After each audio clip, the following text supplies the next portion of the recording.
अस्सलाम वालेकुम। आज के प्रोग्राम के आगाज़ में तो बांग्लादेश की सूरत हाल के ऊपर बात करेंगे और फिर पाकिस्तान के अंदर जो सियासी मामलात हैं उसको भी साथ रिलेट करेंगे। बांग्लादेश में ये सिचुएशन जो डेवलप हुई पिछले चंद रोज़ के अंदर, इसकी बुनियाद हसीना वाजिद ने कई साल पहले रखनी शुरू कर दी थी। जैसे ही उनको इक़्तिदार मिला तो उन्होंने अपोजिशन की जितनी जमातें हैं उनको क्रश करने की पॉलिसी अपनाई। खालिदा ज़िया हो या जमात इस्लामी के सरकर्दा बाद ज़ईफ़ुल उमर लोग जिनको जेलों में और कैदोबंद की सोबतें बर्दाश्त करना पड़ी, वो सारा इसी पॉलिसी का हिस्सा था। कईयों को फांसी के फंदे पर चढ़ाया गया और छोड़ा नहीं उन्होंने अपना एक भी सियासी मुखालिफ जो उनके ख़िलाफ़ आवाज़ उठा सके। और ये सिलसिला चलता रहा भारत की मांग पर। भारत इस प्रोसेस को बैक कर रहा था और उनकी फ़ौज भी इस प्रोसेस को इनिशियली सपोर्ट करती रही। लेकिन एक हद होती है, जब आप जुल्म हद से बढ़ जाए तो अवाम सड़कों पर आती है और अवाम का रद्दअमल नागुज़ीर था, सूनर और लेटर आना ही था। ये हो नहीं था सकता कि ना आए, सिर्फ it was just a matter of time कि उसका आगाज़ कब होता है। ट्रिगर उसके लिए ख़ुद हसीना वाजिद ने प्रोवाइड किया। जॉब कोटाज़ के ऊपर जो उन्होंने पॉलिसी रखी कि 71 के साने में जो अवामी लीग के साथ थे वो तो सारे जॉब कोटाज़ के हकदार और बाकी बांग्लादेशियों को उन्होंने दूसरे दर्जे का शहरी करार दे दिया। तो उसके रद्दअमल में स्टूडेंट्स जो थे उस सड़कों के ऊपर आए और स्टूडेंट्स को क्रश करने की पॉलिसी, अगर उसकी ओवरऑल माइंडसेट आपको देखना हो कि बांग्लादेशी साहब का वज़ीर आज़म का माइंडसेट क्या था, तो माइंडसेट ये था, उन्होंने कहा ये सारे दहशतगर्द हैं, अल्फाज का चुनाव किए, ये सारे दहशतगर्द हैं, इनको कुचल दिया जाए। तरीका क्या अपनाया? उन्होंने यूज़ ऑफ फोर्स किया। जो सिविलियन आर्म्ड फोर्सेस थी उनको हुक्म दिया कि इनको क्रश किया जाए। 300 से ज़ायद उसके अंदर हलाकतें हुई। इंटरनेट बंद कर दिया, सारी सोशल मीडिया ऐप्स बंद कर दी। उसका नतीजा ये था कि लोगों में रद्दअमल कम होने के बजाय उसमें शिद्दत आई। पहले से ज़्यादा तादाद में लोग सड़कों के ऊपर मौजूद थे और आखिर में एक ऐसी स्टेज आई कि आज सुबह बांग्लादेशी आर्मी चीफ, बांग्लादेशी फ़ौज कहना चाहिए, एक इंडिविजुअल का डिसीजन नहीं होता। जब ऐसी स्टेज आ जाए कि आपको एक सिविलियन हुकूमत को चलता करना हो तो पूरी फ़ौज उसके अंदर शामिल हो जाती है। उन्होंने ये फ़ैसला लिया और 45 मिनट्स हसीना वाजिद को दिए गए। तकरीर करने की इजाज़त मांगी, उससे भी इनकार किया गया और उनको स्पीच रिकॉर्ड करने की इजाज़त नहीं मिली। बांग्लादेशी आर्मी ने उनको एक सहूलत दिया कि उनको सेफ़ पैसेज दिया। एक मिलिट्री हेलीकॉप्टर के ऊपर उन्होंने बांग्लादेश छोड़ने में आफियत समझी और जाए पनाह कहाँ ढूंढी, वो भी एक एम्बैरसिंग रिपोर्ट है। जो अभी तक की इतलात ये हैं कि उन्होंने पहले अगरतला जाने का फ़ैसला किया, फिर दिल्ली में लैंड किया और अभी एक इंडियन टीवी चैनल है रिपब्लिक टीवी जो ये रिपोर्ट कर रहा है कि उनकी एयरपोर्ट के ऊपर ही, एयर बेस के ऊपर ही अजीत डोवल के साथ मुलाकात जारी है और हो सकता है कि उनकी अगली मंजिल जो है वो या बरतानिया हो या अमेरिका हो या कोई और मुल्क हो, क्योंकि शायद भारत उसको सियासी पनाह के ऊपर वहाँ जाए पनाह प्रोवाइड करने से गुरेज़ करे। गुरेज़ क्यों करे, उसकी भी पीछे एक लंबी हिस्ट्री है कि बाज़ जो इंडियन स्टेट्स बांग्लादेश से बॉर्डर करती हैं वहाँ अलहदगी की तहरीकें चल रही हैं और हसीना वाजिद कई सालों के साथ भारत को सपोर्ट करती थी उन तहरीकों को क्रश करने के लिए। लॉजिस्टिकल सपोर्ट जो थी वो भारतीय सरजमीन से, बांग्लादेशी सरजमीन से उन भारतीय रियासतों को जाती थी ताकि इंडियन आर्मी उन तहरीकों को काबू कर सके। ये वो सूरत हाल है जिसको इंडिया नहीं चाहेगा कि जो भी हुकूमत वहाँ बरसरे इक़्तिदार आती है हसीना वाजिद के बाद, उनसे इतने तनाव वाली कैफियत या इतने बुरे ताल्लुकात पैदा कर ले कि ये उनका रास्ता बंद हो जाए। नई हुकूमत क्या करेगी? क्या वो पाकिस्तान के साथ वैसा ही मुखासमाना रवैया अपनाएगी जैसे हसीना वाजिद का था? मेरा नहीं ख्याल है, क्योंकि हसीना वाजिद एक्सट्रीमिस्ट माइंडसेट की या एक बदले वाली जो सोच होती है ना, उसके अंदर वो आग जल रही होती है, वो वाली कैफियत उसके ऊपर हावी रही। 2009 से वो इक़्तिदार में थी लेकिन उसके अंदर तब्दीली हमने नहीं देखी। एक चीज़ वहाँ हुई है कि बांग्लादेश के अंदर उन्होंने हसीना वाजिद के दौर के अंदर ही अपनी बरामदात को खातिर खा तौर पर बढ़ा लिया, तकरीबन डबल कर लिया। पाकिस्तान की अगर 30 अरब डॉलर हैं तो वो 50-55 अरब डॉलर पे बैठे हुए हैं। ये वो तरक्की है जो बांग्लादेश को सपोर्ट करती है। लेकिन एक डिक्टेटोरियल रजीम जिसने पूरी अपोजिशन को क्रश कर दिया, वहाँ पर एक खाना जंगी वाली कैफियत पैदा कर दी, पोलराइजेशन पूरी सोसाइटी में पैदा होगी। क्या हमारे लिए इसके अंदर कुछ सीखने के लिए सबक या कोई लेसन मौजूद हैं? यकीनन है, क्योंकि पाकिस्तान के अंदर भी एक फ़िज़ा मौजूद है जो एक प्रोलॉन्ग पीरियड के लिए आप एक पॉपुलर मूवमेंट्स को क्रश करते हैं तो उसका कहीं ना कहीं जाके वे आउट निकलता है। वो लावा पक रहा होता है, जब फटता है तो फिर वो काबू से बाहर हो जाता है। बहुत से लोगों का ख्याल ये था कि ये जो अरब स्प्रिंग अरब वर्ल्ड में आई है, जिसके अंदर यमन की मिसाल देख लें, लीबिया की मिसाल देख लें, मुअम्मर कज़ाफ़ी लगता था कि उससे पावरफुल आदमी नहीं है, लेकिन जब गिराने पे आए वो लोग तो उन्होंने मिनटों में उसको, चंद दिनों के अंदर, उसके बाद में कज़ाफ़ी का यही नहीं पता कि उसका अंजाम क्या हुआ। ये वो सूरत हाल है जो इस रीजन में भी आएगी। बहुत से लोग देखते थे कि आएगी, लेकिन ये कहना मुश्किल था कि कैसे आएगी। बांग्लादेश को अगर आप अरब स्प्रिंग का साउथ एशिया के अंदर पहला कहें कि आगाज़ है तो इसका अंजाम क्या होगा, इसके ऊपर हमें सारों को गौर व फिक्र करना चाहिए। अवाम को डंडे के ज़ोर के ऊपर दबाना ज़्यादा अरसे तक मुमकिन नहीं होता, और फ़ौज और अवाम में तो कभी मिसट्रस्ट होना ही नहीं चाहिए। ये बांग्लादेशी फ़ौज ने बहुत समझदारी का मुजाहरा किया। उनके फॉर्मर आर्मी चीफ जो थे, पिछले चंद रोज़ से वो अपील कर रहे थे अपनी फ़ौज से कि आप इसके अंदर अवाम के सामने ना आए, क्योंकि लाखों की तादाद में जब लोग सामने खड़े हैं तो क्या करेंगे, गोली चला के उनको मारेंगे। फ़ौज तो एक तरीके से काबू करती है ना, सरहदों के ऊपर लड़ती है, या जाने देती है या दुश्मन को मारती है। तो अपने अवाम के ऊपर फ़ौज कशी आप नहीं कर सकते। बांग्लादेशी आर्मी ने वही फैसला किया, उन्होंने अवाम के ख़िलाफ़ खड़े होने को तरजीह नहीं दी। पाकिस्तान के अंदर भी एक स्टेज आएगी कि हमें एक सिचुएशन डेवलप हो जाएगी जहाँ ये जो पोलराइजेशन की फ़िज़ा है, ये जो क्योस है, हम सारे मुखालफिन को दहशतगर्द कह के जेलों में नहीं डाल सकते। हमें इसका एक तस्फिया चाहिए होगा। नहीं करेंगे तो ये सिचुएशन जो बांग्लादेश में या ढाका में हमने देखी, अगर यहाँ पैदा होगी तो फिर हमारे पास उसका रास्ता क्या होगा। आज जो प्रोग्राम में हमारे साथ शुरका है उनसे इसके ऊपर सवाल। दो और आज के दिन की डेवलपमेंट्स हैं। एक इमरान खान का इंटरव्यू है जो उन्होंने रॉयटर्स को दिया। उन्होंने जो अल्फाज का चुनाव किया है वो बड़ा इंटरेस्टिंग है। उन्होंने कहा कि बहुत ही कोई बेवकूफ़ शख्स होगा जो फ़ौज से अच्छे ताल्लुकात नहीं चाहेगा। वो अपनी एक विंडो फ़ौज के लिए दोबारा ओपन कर रहे हैं। दूसरी तरफ से उस खुले दरवाजे को कोई रास्ता देखते हुए कोई बातचीत करने पे तैयार है या नहीं, अभी ये कहना बहुत कबलस वक्त है। लेकिन इमरान खान अपनी रिपीटेडली पिछले चंद रोज़ के अंदर अपनी पोजीशन या पॉलिटिकल स्टैंस के अंदर तब्दीली ला रहे हैं। फ़ौज की तरफ से आज DGISPR की प्रेस कॉन्फ्रेंस थी। आज यौम इस्तेसाल कश्मीर भी है। 5 अगस्त 2019 जब भारत ने एक गस्बाना जो आपका कब्ज़ा पहले ही है उसको स्पेशल जो स्टेटस था, कश्मीर की खसूसी हैसियत थी, वो इंडियन कॉन्स्टिट्यूशन के अंदर वो शिकें ख़त्म कर दी, तो उसके हवाले से आज उन्होंने इजहार ख्याल भी किया। अपने पैनलिस्ट का आपसे तारुफ़ करवा दूँ, डॉक्टर तारिक फजल चौधरी साहब हैं हमारे साथ इस्लामाबाद स्टूडियोज़ में। बैरिस्टर वलीद इकबाल साहब हमें पाकिस्तान तहरीक इंसाफ से ज्वाइन करेंगे। इसके अलावा जनरल गुलाम मुस्तफ़ा साहब हमारे साथ हैं। सबको प्रोग्राम में खुश आमदीद कहते हैं। जनरल गुलाम मुस्तफ़ा, आपसे आगाज़ करूँगा। बांग्लादेशी सूरत हाल, जहाँ फ़ौज के पास अब एक वाज़े दुराहा था, उनको एक चॉइस लेनी थी कि वो क्या करते। हसीना वाजिद के या उसके बेटे के इसरार के ऊपर, लोगों के ऊपर चढ़ दौड़ते, या हसीना वाजिद को चलता कर देते। उन्होंने दूसरा रास्ता अपनाया, लोगों को एम्ब्रेस किया। उन्होंने कहा कि लोगों के हम साथ हैं, लोगों से फासला नहीं है। आप इसको कैसे देखते हैं? बड़ी इंटरेस्टिंग डेवलपमेंट है इस पूरे रीजन के हवाले से, आप इसको कैसे देखते हैं? देखिए, एक तो बड़ा वाज़ेह है कि बांग्लादेश में जब अवाम ने महसूस किया कि उनके साथ जो कुछ भी हो रहा है वो उसको पसंद नहीं कर रहे, तो अवाम खड़े हो गए उसके लिए। और अवाम का खड़ा होना हुकूमत के लिए नमा फिक्री होना चाहिए। हसीना वाजिद गुज़श्ता जितने भी उनका दौर रहा है उसमें इस्तेसाल तो बड़ा एक छोटा सा लफ्ज़ है जो इस्तेमाल करेंगे आप उसमें। उन्होंने बाकायदा लोगों को, बेगुनाहों को फांसी के तख्ते पर चढ़ाया, बड़ा इस पर फ़ख्र किया उन्होंने।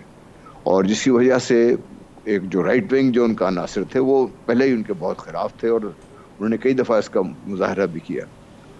तो अब जो सूरत हाल बनी है इसमें तो ये तो बड़ा वाज़ेह है कि फ़ौज पाकिस्तान के पास, फ़ौज जो बांग्लादेश की फ़ौज है उनके पास तो रास्ता और कोई नहीं था। अवाम के सामने, जैसा आपने कहा अपने इब्तिदाइये में, बिल्कुल अवाम खड़ी नहीं हो सकती। अवाम के सामने फ़ौज कभी खड़ी होना चाहिए ही नहीं है। और जब भी कहीं अवाम का या फ़ौज का आमना सामना होगा तो बहुत नुकसान सबका होगा।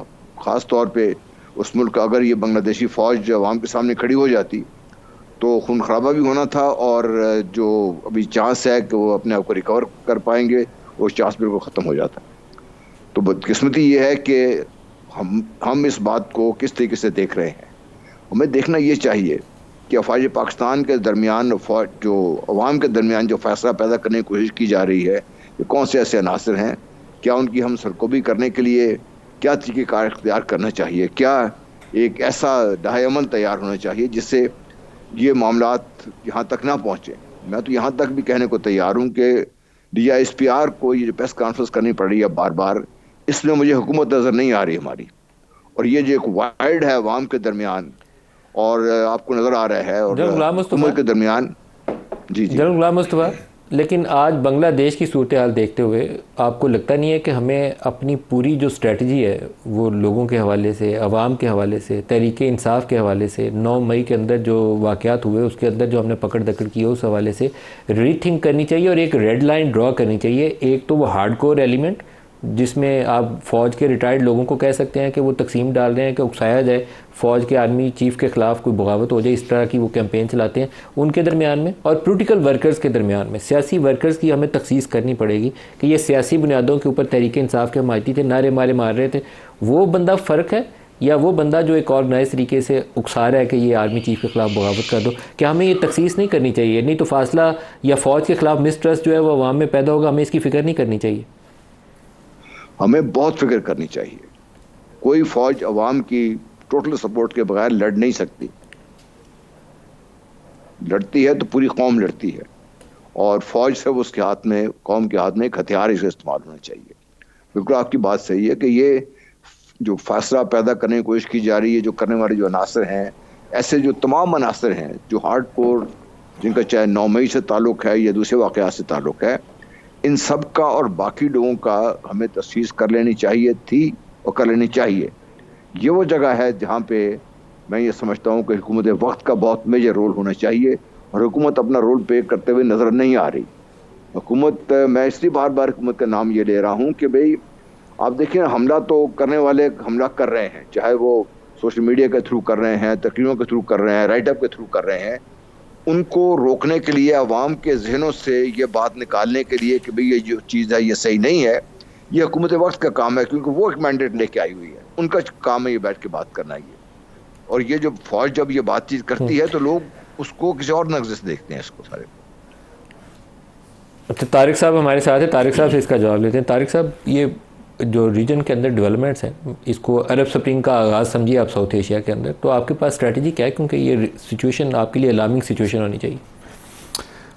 मलिक साहब, सबसे पहले जो आपने बात की कि क्या हिस्ट्री से कोई सबक हासिल करना चाहिए, और ख़ास तौर पे बांग्लादेश का आपने जिक्र किया, तो यकीनन हिस्ट्री जो है वो बिल्कुल सबक हासिल करना के लिए ही होती है। और सबसे बड़ी बात यह है कि अगर तारीख़ में कोई कौम, कोई इदारा, कोई पार्टी, एनीथिंग, कोई मुल्क अगर कोई गलती करता है और उसको कोई नताइज निकलते हैं, तो मेरा ख्याल है कि हिस्ट्री से सबक हासिल करने का आसान ज़बान में मतलब ये होता है कि आप उसे सबक हासिल करें ताकि हम उस नुकसान से बच के वो इक़दाम कर सकें कि कोई ऐसी सूरत हाल जो है वो पैदा ना हो।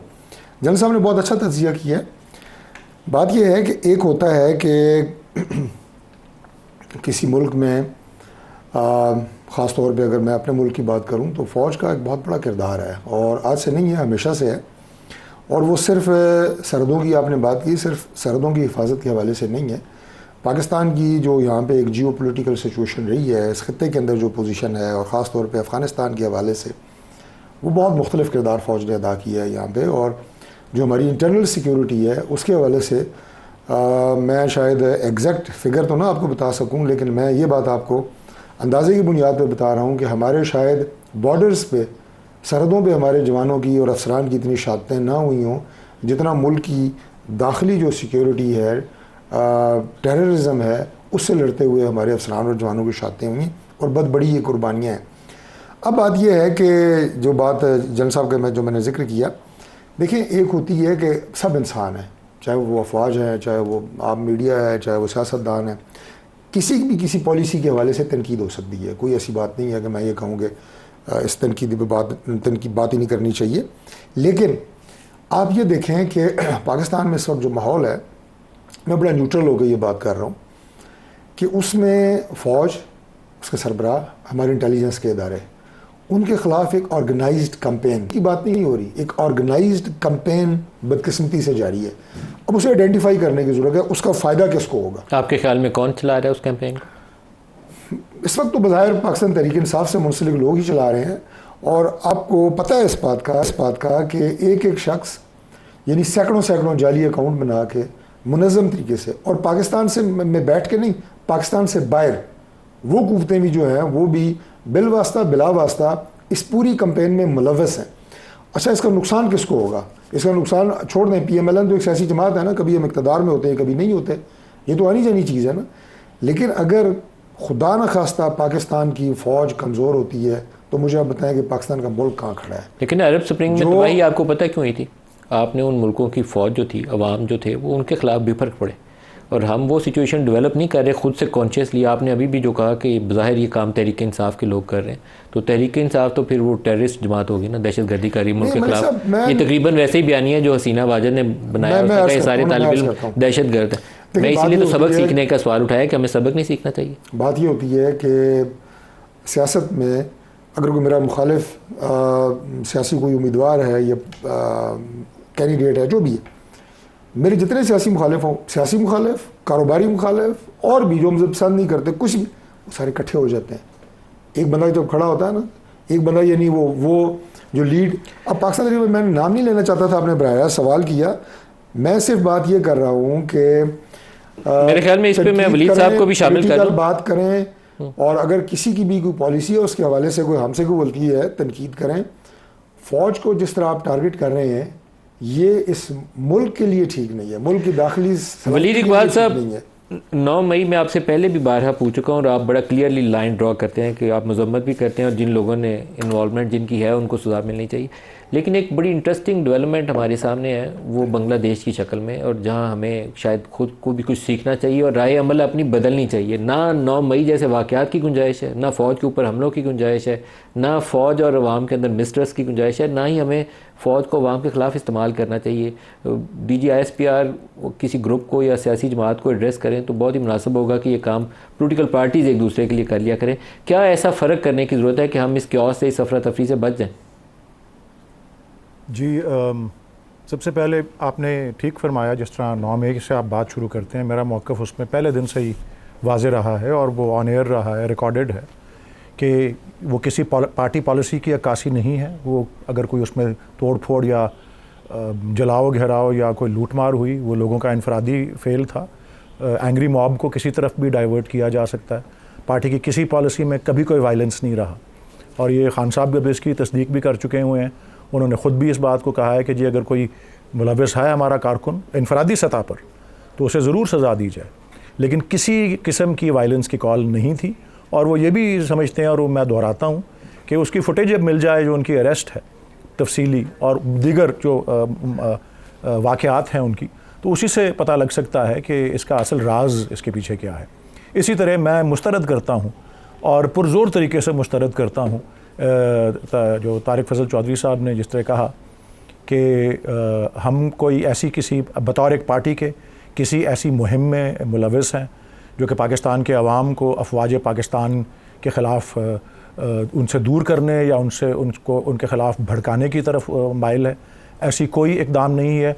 हम बहैसियत एक इदारे के बिल्कुल कोई फ़ौज के मुखालिफ नहीं हैं। हाँ, अलबत्ता पाकिस्तान की तारीख़ इस बात की गवाह है और हम इस बात की मुकम्मल तायीद करते हैं कि जब अपने आइनी किरदार से कोई भी इदारा बशमूल पाकिस्तान की अफवाज के तजावज़ करता है, ऐसे जोन्स में दाखिल होता है, ऐसे मामलात में मुदाखलत करता है जो कि उसका काम नहीं है, वो सियासी प्रोसेस हो, वो इलेक्टोरल प्रोसेस हो, वो प्रोसेस हो, और उसके ऊपर अब बहुत सी गवाहियाँ हैं, बहुत से दलाइल मौजूद हैं। आज भी, और आज से 6 माह पहले, 2 माह पहले, 3 माह पहले इस्लामाबाद हाई कोर्ट के जजेस ने क्या कहा, जुडिशरी का कन्वेंशन बुलाने की बात क्या थी, पाकिस्तान की तारीख़ क्या बताती है, फील्ड मार्शल अयूब खान से लेकर जो उन्होंने फातिमा जना के साथ किया, जिस तरह बंगालियों को उन्होंने दूसरे दर्जे का शहरी करार दिया, जिस तरह याया खान ने एक्शन लिए और जो फिर मजालिम ढाए, जो उसके बाद अदालत ने उनको गासिब करार दिया, जिस तरह जनरल ज़ियाउल हक ने पाकिस्तान को इस तरह की अपनी आप को लेजिटिमाइज़ करने के लिए जो हर मिलिट्री डिक्टेटर को चाहिए होता है,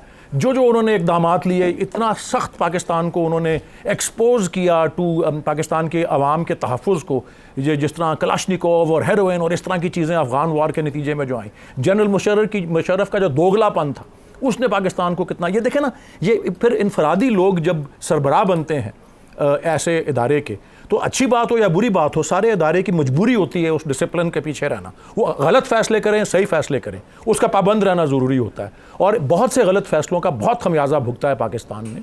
हम सिर्फ इतना ही कह रहे हैं कि हर इदारा अपने आइनी हदूद के अंदर रहे, कानून की हुक्मरानी और आइन की बालादस्ती हो, और उससे ज़्यादा हमारा कोई और मुतालबा नहीं है। इस वक्त वाज़ेह है, आज मसलन स्वाबी में हमारा इज्तिमा है, वो किस लिए है और वो मकाम क्यों चुना गया, बिकॉज पूरे बाकी पाकिस्तान के अंदर दूसरे दर्जे की जो है शहरी के हैसियत PTI को मिली हुई है। पाकिस्तान में PTI के ख़िलाफ़ पॉलिटिकल अपार्टाइड है। अपार्टाइड यानी नस्ली इम्तियाज़, जो कि साउथ अफ्रीका, जनूबी अफ्रीका के अंदर किया जाता था नेल्सन मंडेला से पहले, जो सफ़ेद फार्म हुकूमत वहाँ पे थी। उस तरह की पॉलिटिकल अपार्टाइड का निशाना अगर पॉलिटिकल पार्टी को बनाएंगे जो कि इत्तफाक से सबसे मकबूल जमात है, तो फिर उसका क्या नतीजा निकलेगा। ताली दोनों हाथों से बजती है मलिक साहब, इसलिए बांग्लादेश क्या नतीजा निकलेगा? मैं तो कह रहा हूँ जी, फिर बांग्लादेश की तरफ अब देखें, एक न्यूज़ हेडलाइन आप छोड़ गए हैं आज की कि जी पीपल्स पार्टी ने मशवरा दिया है कि आपने नतीजे का बोला ना, मैं पेशीन गोई कर रहा हूँ। मैं आता हूँ उसकी तरफ भी, क्या नतीजा निकलेगा पहले आप उसको एक्सप्लेन करें। जी जी, मैं पेशीन गोई कर रहा हूँ ना, मैं आपको एग्जांपल दे रहा हूँ। आज की एक मेजर हेडलाइन आप मिस कर गए हैं, वो ये है कि पीपल्स पार्टी ने मशवरा दिया है कि अगर वफाकी हुकूमत गैर मकबूल है तो एक असम्बलियाँ तोड़े, जरदारी साहब को मशवरा दे, असम्बलियाँ तोड़ो और इलेक्शन कराएं। मैं समझता हूँ कि ये इलेक्शन अगर उसी तरह हुआ जिस तरह हसीना वाजिद ने पिछला इलेक्शन करवाया था, जिसमें कोई अपोजिशन नहीं थी, अपोजिशन को कुचल कर, और ये क्योंकि अब तो सारा सीख लिया है ना, जिसको पंजाबी में कहते हैं ना जांच आ गई है कि जी अब फॉर्म 45, 47 करके इससे भी ज़्यादा गैर शफाफ इलेक्शन हो जो कि 8 फरवरी को हुआ है, तो फिर वही हसीना वाजिद वाला नतीजा ही सामने आ सकता है। ये मेरी पेशीन गोई है, इसलिए हमें सबक सीखना चाहिए। अगर उसी रास्ते पे हम आपको लगता है कि यहाँ पे अगर सिचुएशन को एड्रेस ना किया तो पाकिस्तान में भी बांग्लादेश वाली सूरत हाल बनती है, ये आपको लगता है? मेरे ख्याल में इतना एक्सट्रीम पे इस वक्त तो ऐसे हालात नहीं हैं, लेकिन मैंने अर्ज़ किया ना, उसका एक मैंने आपको अपने अंदाजे के मुताबिक एक मैंने उसका वेरिएंट आपको बताया है कि अगर ऐसा इकदाम हो कि एक और इलेक्शन हो और इससे भी ज़्यादा गैर शफाफ हो जो पिछला था, तो वो एक पैटर्न ऐसा ही फॉलो होगा जो कि हसीना वाजिद के उसका फॉलो हुआ था। और अल्लाह ना करे, क्योंकि मेरे ख्याल में हमारी साहब आज DGISPR की प्रेस कॉन्फ्रेंस भी है, उससे भी आपको एक स्टेटमेंट सुनाऊंगा और आपका रद्द-ए-अमल भी लूँगा। हमारे साथ रहिएगा।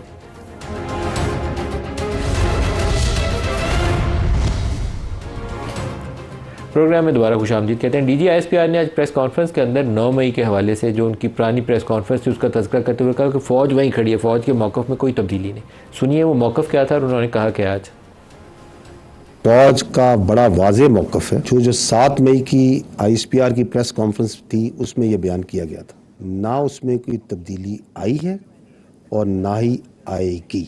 अगर कोई सियासी सोच और कोई सियासी टोला अपनी फ़ौज पे हमलावर हो, इसी कौम के शहीदों की तज़हीक करे, इसी कौम की फ़ौज के बारे में धमकियां दे, प्रोपेगेंडा करे, तो उससे कोई बातचीत नहीं करेगा। ऐसे सियासी इंतशारी टोले के लिए सिर्फ एक ही रास्ता कि वो सिद्क़ के दिल से माफ़ी मांगे। बातचीत है वो सियासी पार्टीज़ को आपस में ज़ेब देती है, इसमें फ़ौज या इदारे बिल्कुल मुनासिब नहीं कि बातचीत में।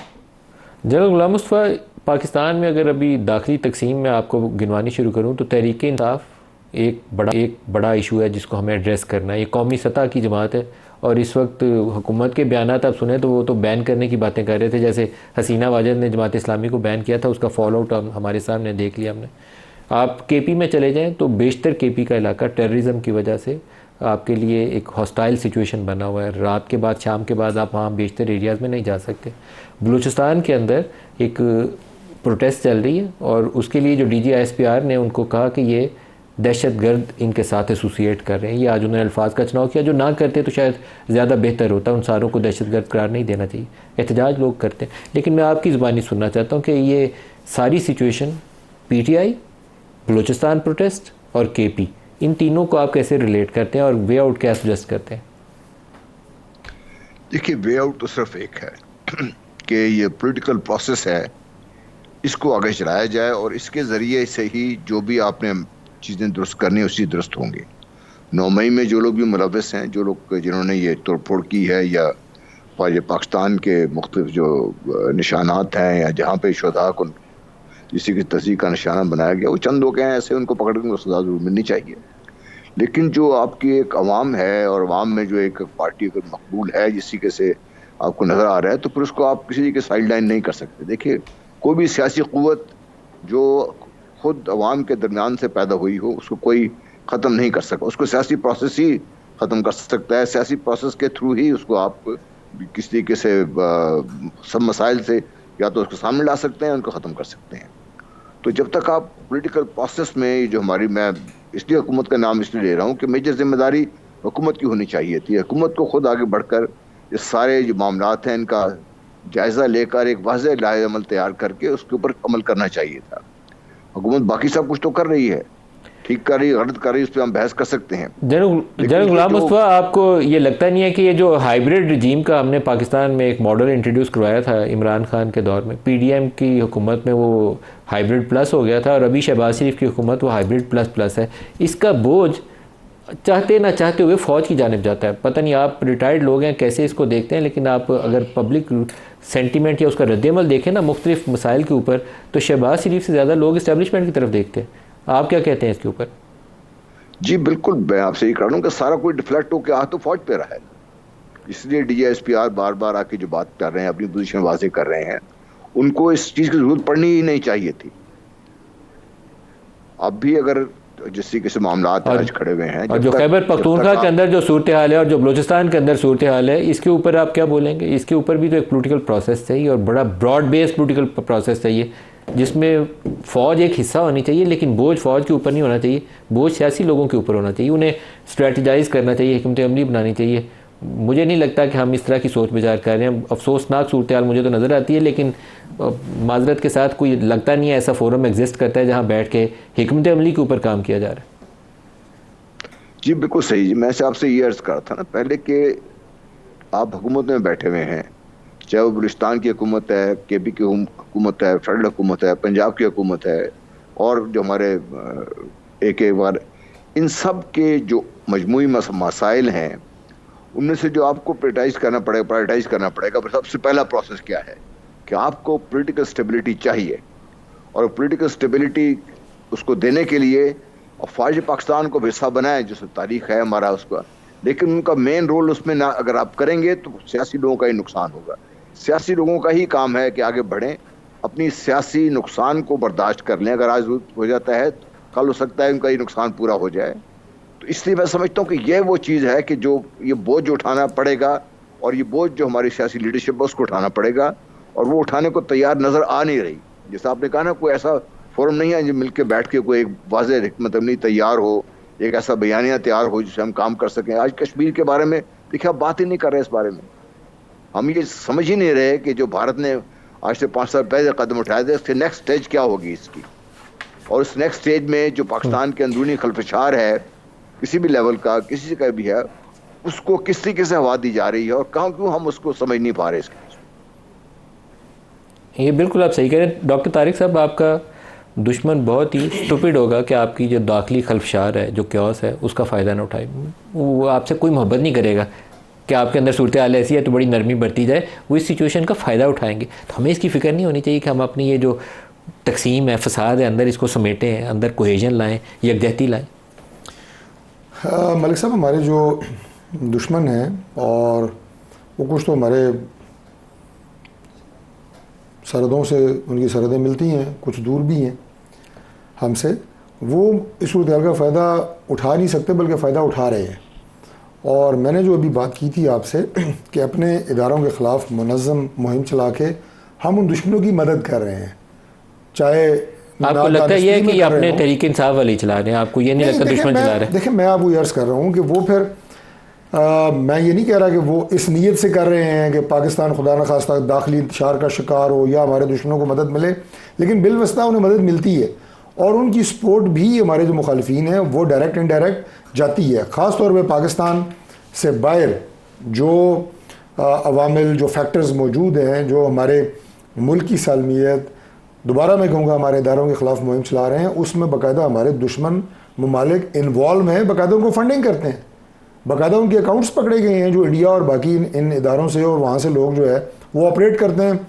नाम कुछ और होते हैं, रूट कुछ और होता है, लेकिन उसके पीछे वो लोग मौजूद हैं। ये बात हकीकत है। अभी आपने अफ़गानिस्तान की आपने बात की, KP की, तो हमें ये सिचुएशन बिल्कुल समझनी चाहिए कि उन लोगों को भी जो फंडिंग हो रही है डायरेक्ट इनडायरेक्ट, वो भी, उसमें भी हमारे बैरूनी जो दुश्मन है वो इन्वॉल्व हैं। हमारे लोग हैं ये जो एहतजाज करने वाले लोग, मैं कंप्लीट कर लूँ ज़रा, ये हमारे लोग हैं। इनके गिले शिकवे हमें दूर करने चाहिए, इनसे पूछना चाहिए, इनके पास जाना चाहिए, ये बिल्कुल ठीक बात है। लेकिन देखें, हमें नहीं छोड़ना चाहिए कि हम अपने किसी भी नाराज़ ग्रुप को, किसी भी नाराज़ सूबे को, किसी भी नाराज़ इनको किसी और के हाथों में हम दें कि वो फिर इनको इस्तेमाल करें। पॉलिटिकल प्रोसेस तो डॉक्टर साहब ये है ना कि आप उनको इंगेज करें, उसके अंदर जो मेन स्ट्रीम एलिमेंट है वो तो आपके साथ चल पड़ेगा, तो जो हार्डकोर होगा, जिसका एजेंडा कुछ और होगा, आप उसको लहदा कर लेंगे। लेकिन आप अगर सारों को बोलने की दहशत गर्द हैं, मैं बिल्कुल उसके खिलाफ हूँ, मैं बिल्कुल उसके हक में नहीं हूँ कि आप कलेक्टिवली सब गोई की लाठी से हाँकने की कोशिश करें। पॉलिटिकल प्रोसेस के नतीजे में इससे पहले भी इन तमाम इलाकों के अंदर, जब भी देखें ना, अभी हम ऑपरेशन की बात हो रही थी, अब मुझे ये बताएं कि इससे पहले KP में लाखों अफराद ने अपने घर नहीं छोड़े, हमें तो उनका शुक्रगुजार होना चाहिए ना, उनको हमने शुक्रगुजार परेशान हैं। किया। मैंने उनको जिक्र इसीलिए कर रहा हूँ कि उन लोगों ने कुर्बानी दी, अपना घर बार छोड़ना, और फिर ख़ास तौर पे जो उन लोगों का कल्चर है, पर्दादार वहाँ पे एक माहौल है, उसमें कैंपों में रहना या अपने अजीज़ों के घर जाके महीनों महीनों रहना कोई आसान बात नहीं है। कॉन्फिडेंस में लिया ना, एक पॉलिटिकल प्रोसेस के थ्रू ने एंगेज किया, तो ये और इससे ही आगे नताइज निकलेंगे। एक ब्रेक की बाकी है, ब्रेक ले लें। आज एक इमरान का इंटरव्यू भी है रॉयटर्स के साथ, तो वलीद इकबाल साहब ब्रेक से वापसी पे आपसे पूछूंगा, हमारे साथ रहिएगा।